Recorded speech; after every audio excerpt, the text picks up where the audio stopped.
Hey everyone, and welcome back to another Mobalytics video. Today we're taking a look at 14 of the best solo carry champions that you can play in patch 12.11 of season 12. Before we dive into the video, if you want to find out more information about any of these champions, then click the link in the description to head on over to our website. We have tons of useful champion information, guides, advice and stats to help you improve your game and increase your chances of winning, which is what it's all about. Moving on to the video, and the first champion we're going to talk about today is Rek'Sai. She's a bit of an underrated champion that no one's really been talking about this season, but in fact she's actually been brilliant and been sitting at a really impressive win rate throughout.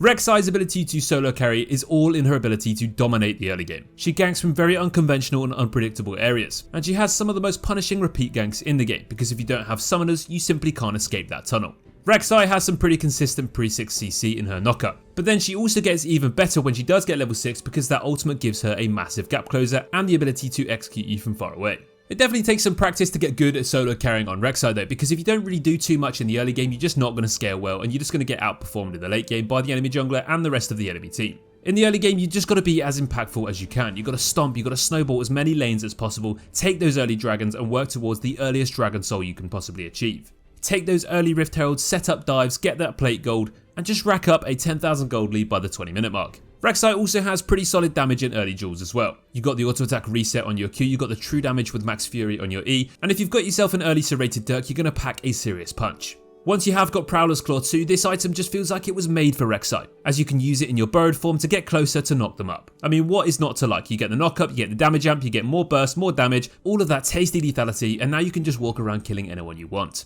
Our next champion to solo carry on this patch is Twitch. This guy absolutely loved the durability patch update, and ever since then he's kind of been everywhere. Twitch has always historically been one of those champions that in the right hands he can absolutely pop off and dominate games by himself, and in this patch he's better than ever.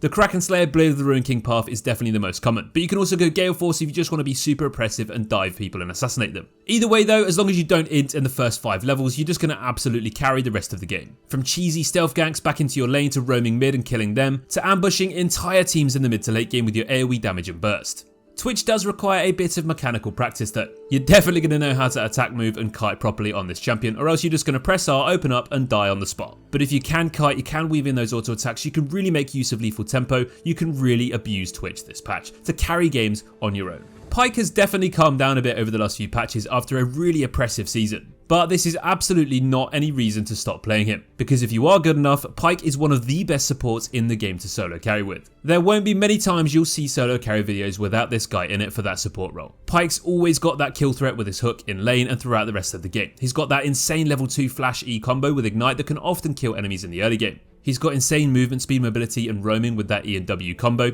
and despite the fact that Pyke seems like a bit of an early to mid game champ, all of his abilities actually scale into the late game as they scale with lethality. Pyke is probably one of the best clean up champions in the game. That ultimate just means he can reset his way to pentakills like no other. Pyke definitely does take a bit of practice. It's really easy to pick him up, first time him and just get a lot of deaths without too many kills. He's got lots of intricate and complex combos to make him even better than he already is, and if you can pull these off like the triple stun, you're going to be infinitely more scary. Whether you go for Prowlers for that extended E stun range or whether you just go for Duskblade for the added invisibility in fights. Whichever mythic item you go for, Pyke is in a fantastic spot. And there's simply no argument that this guy can't solo carry with all of the damage, the lockdown, the catch potential and everything else that he brings to the table. Fiora is one of the best champions in the entire game right now, hands down, no question.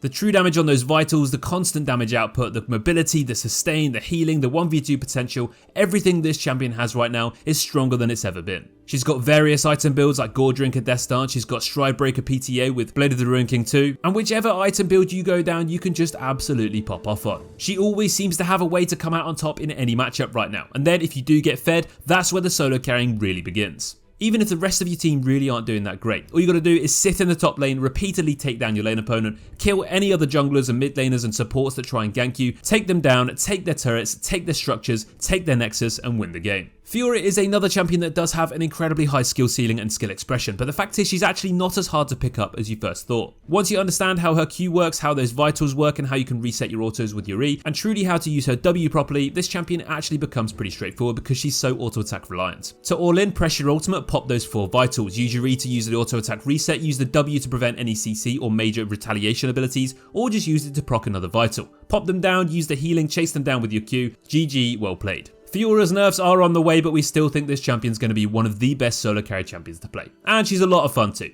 Diana, Diana, Diana. When will this champion stop being absolutely busted? Whether it's the mid lane or the jungle, Diana is having a fantastic season, and despite a little hiccup in 12-10, 12-11 made her absolutely busted again. If you haven't seen this yet, then tank Diana jungle is absolutely popping off at the moment. AP Bruiser tank Diana jungle is doing a hell of a lot of work in that jungle right now. You start off with Nash's Tooth, you go Sunfire Aegis, Demonic Embrace on your Hourglass, and then just other tanky items like Force of Nature. And honestly, you just never die whilst being the absolute engaging beast with your ultimate. Oh, and by the way, you still pack a serious punch too. Obviously, you can go for that tanky engaging setup, or you can just go full AP assassin. And whichever one you go for, you are definitely going to carry a lot of games on this champion. Diana's ultimate alone can kill entire teams if she's got the right items and the experience to do so. But even if not, she just CCs them all and allows her team to clean them up. Diana's E-dash is pretty much instant, which means her engage is so faultless. And if you don't have your E or you want to save it, you can just use your ultimate and then flash straight away. And then you've got that Zhonya's too to make sure that no one can actually retaliate. Whichever role, whichever build, whichever way you want to play this champion, she is undeniably one of the best champions to solo carry in this season so far, and especially so in patch 12-11. Samira is the next solo carry champion to speak about, and I'm sure all of you have all played against the fed Samira before. Hint, it's not a fun experience. If Samira goes even or ahead in that lane phase, she's always going to have the ability to pop off in certain fights.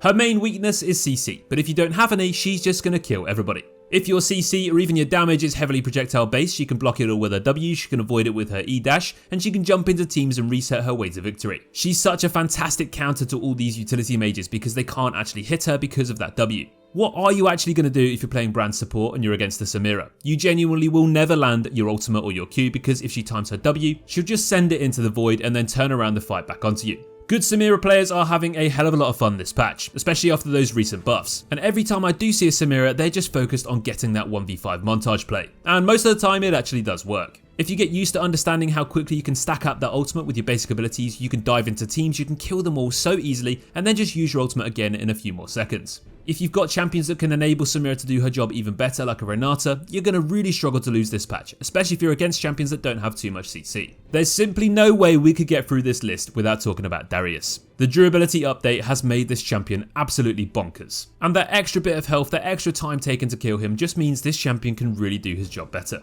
Darius offers incredible all-in potential in the lane phase pre-6 and when he's level 6. His early damage from his Q, his W auto attack reset, his grab, everything else makes him do a lot of damage, but it's really that passive that really takes its toll on your health pool. When he does get level 6 though, that ultimate seriously hurts, and if he gets ganked he'll just focus on one particular target, burst them down, and then use that passive reset to kill the other one. The amount of times I've seen Darius's passive kill people this patch is way too high to count. Well, that's when this bloke isn't banned anyway. Darius usually has a pretty good win rate at lower ranks because he is a bit of a pub stomper, but when it gets to high ranks he tends to fall off a bit because people actually understand how you can really beat him. But since patch 12.10, he's just so busted that people are abusing him in the higher ranks too. The way that Darius solo carry games is pretty self-explanatory. It's all about snowballing. He gets fed in the top lane on his lane opponent and the enemy jungler. He then transitions that into a monstrous mid game where he just walks around the map with his flash and his ghost, jumps into your team and kills everybody. All it takes is one kill with that ultimate, and he will just apply those 5 stacks with his passive to everybody else, kill them super quickly, and laugh as you struggle to do anything about it. Sylas is the next champion that we think is one of the best solo carry champions in the game at the moment. He got some buffs last patch and they really did make a difference, especially when being played by the right person. I'm sure you've all seen those highlights of good Sylas players on YouTube, and the amount of outplay potential this guy has by stealing the right enemy ults at the right time is simply beautiful to watch. Whether it's a 5-man Malphite ultimate, turning into an unkillable demon with Alistar's ultimate, or sniping the enemy team away with that Xerath ult. The versatility, the flexibility, and the spontaneity of this ultimate make it one of the best and most influential abilities in the game if you can use it right in the right moments. And when it comes to carrying games on your own, no one can predict you if they don't know what you're going to do next. Sylas really may struggle in certain matchups though, so it really is going to take a bit of practice to make sure you get through that lane phase smoothly. But that isn't to say that he isn't actually very strong from level 3 onwards. When he's got those 3 basic abilities, he can really abuse his passive, and with a few more points in his W, the burst and the healing he gets from this ability are pretty nuts.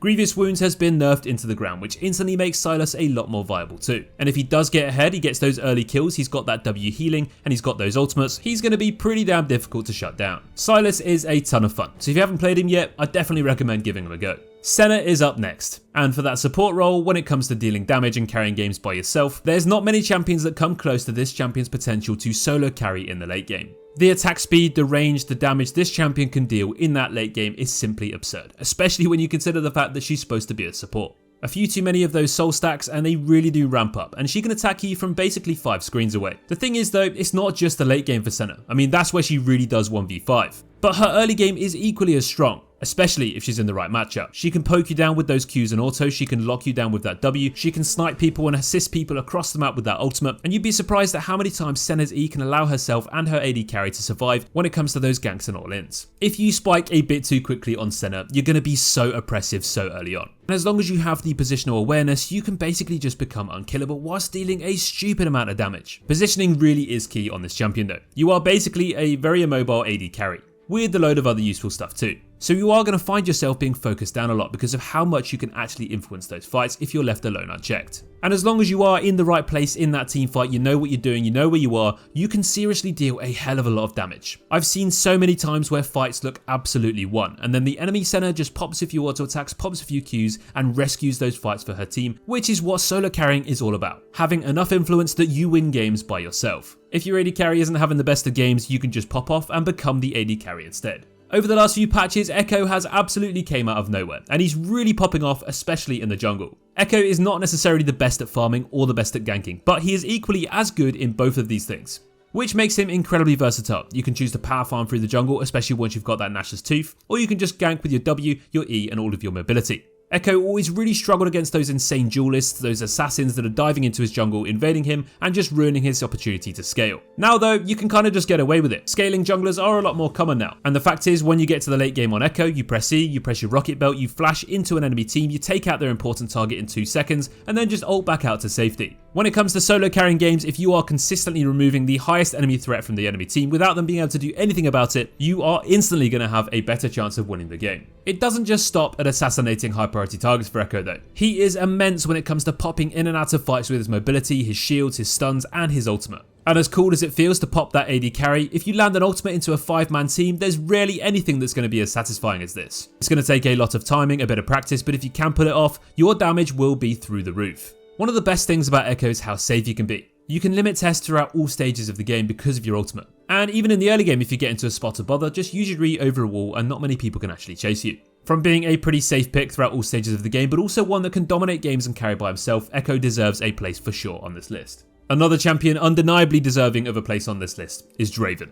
I don't think there's ever going to be a video like this where Draven couldn't have a spot. When someone knows what they're doing on this champion, he can just pop off and kill anyone, even when all of the odds are stacked against him. The sheer damage in the early game and throughout all stages of the game really that this guy can deal with those axes is simply ridiculous. Draven is the king of snowballing, and a big part of solo carrying is snowballing for a lot of different champions. Well, his passive literally gives him a ton of bonus gold if he kills people after farming up well for a while. All you gotta do is consistently catch those axes and then just make sure you kill someone before you die to cash in and get that sweet bank. Turn that bank into a few big items early on and you're just going to roll all over the game. If the enemy jungler tries to kill you, you just pop them down in 2 or 3 axes. When you do get fed on Draven, you can become a bit disgusting to play against. In the lane phase, even if you're pushing enemies to their tower, you can just constantly dart in and out of that turret range with your W and just whittle them down with those axes until they're in dive range with your ultimate. And if you're paired with the right support who can really lock enemies down or keep you alive, you're going to have a seriously fun time. If you can farm well, you know how to catch those axes, you've got good AD carry mechanics and macro, you're going to have a fantastic time solo carrying on Draven. Our 12th solo carry pick of the day is going to go to Yone. Everybody seems to hate playing against Yone, and I can kind of understand why. He's got some pretty insane mobility, he's got very consistent damage output, and he's also very risk-free because of that E ability. He can press his E from a safe position, use all of those Qs and ults to get towards you, take you down, and then just use that E again and pop back to where he was in the first place. Yone is actually pretty vulnerable in the early game though, so if you are playing him, you do need to really kind of wait for that level 6, unless you're against someone who's just not respecting you. But when you do get level 6, your all-in potential just goes through the roof. Whether you get kills in the early game or whether you don't and you just farm up. Once you have got those core items like your shield bow, your infinity edge, and even a blade of the Ruin King, you're going to really start to pop off. And honestly, you'd be really surprised at just how much damage this guy can actually deal with those auto attacks and those Qs. Scaling, stomping, and dueling is not really where it ends for Yone though, because in team fights he's actually got some pretty insane AoE damage potential. If you do manage to land that big 5-man ultimate in team fights, you're probably going to really have a good chance of winning the fight. And the sheer amount of damage you can do with your Q, your W, and your auto attacks once you've hit that ultimate is also not to be forgotten about. Whether it's split pushing, taking down those towers and taking down anyone that comes to fight you, or just jumping into team fights and landing those big AoE ultimates, you can definitely solo carry games on Yone.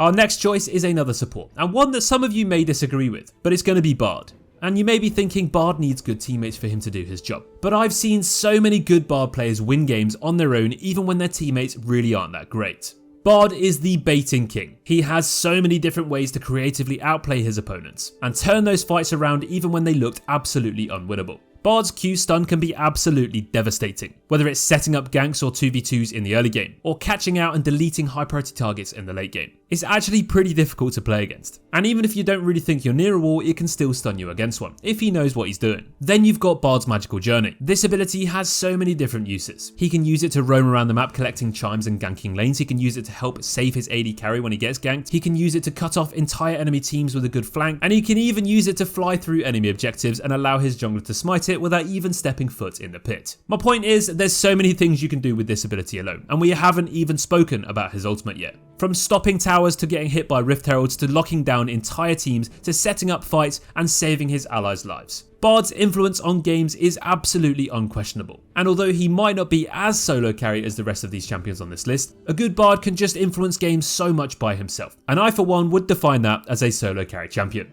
Our 14th and final choice for this list though is going to be one that no one can argue with, and that's going to go to Kassadin. Kassadin might have a bit of a vulnerable lane phase, but that's not to say that he can't actually grab kills if his enemies make mistakes here. But all he's got to really do is play safe until level 6, and then he just becomes an absolute demon. And then he gets even better at level 11, and then at level 16 the game is pretty much over. Late game Kassadin has some of the highest damage and mobility in the entire game. And unless you've got tons of point and click, consistent, reliable CC, you're going to really struggle to beat him. This sheer amount of AoE damage and assassination potential this guy has in the late game is some of the highest in the entire League of Legends roster. And it simply just feels like you're against the clock when you're playing against him. If you are playing Kassadin, you've got to really focus on making sure you don't get behind in the early game. Being efficient as you can on farm, contributing as much as you can around the map too without losing too much farm just to make sure your team don't fall too far behind. Everyone thinks that Kassadin is only playable at level 16, but he's actually more than capable of having a lot of influence on games before then too. All you need is a few items and a few points in your basic abilities and you really start ramping up your damage. So don't be afraid to get stuck in around the map and use your mobility to get to places and help get assists and kills. Either way though, it doesn't really matter, as long as you don't hard int, because Kassadin in that late game is just an absolute monster. Even if the rest of your team have already died, and the enemy team are taking Baron, you charge up your ultimate to 4 stacks, and you just jump in and take them all out so easily. As long as you use your flash, your Zhonyas, and you use those charges well enough, you can kill absolutely everybody. And if that doesn't define what it is to be a solo carry machine, then I don't know what does. Well, that's going to bring us to the end of our top choices for the best solo carry champions to play in patch 12.11. We hope you all agree with our selection, and I'm sure there's plenty more champions that you guys are having a lot of fun and success with in this patch.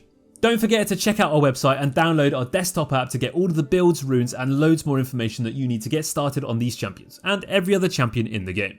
On our Mobalytics app, we also have all of those tasty stats to see both teams' win rates with certain champions. We've also got quick champion guides, we've got combos, we've got counterplays, we've got matchups, we've got everything that can help you guys climb in solo queue, so don't miss out. That's it from me, Vale, here today at Mobalytics, and we'll see you guys in the next video. Take care.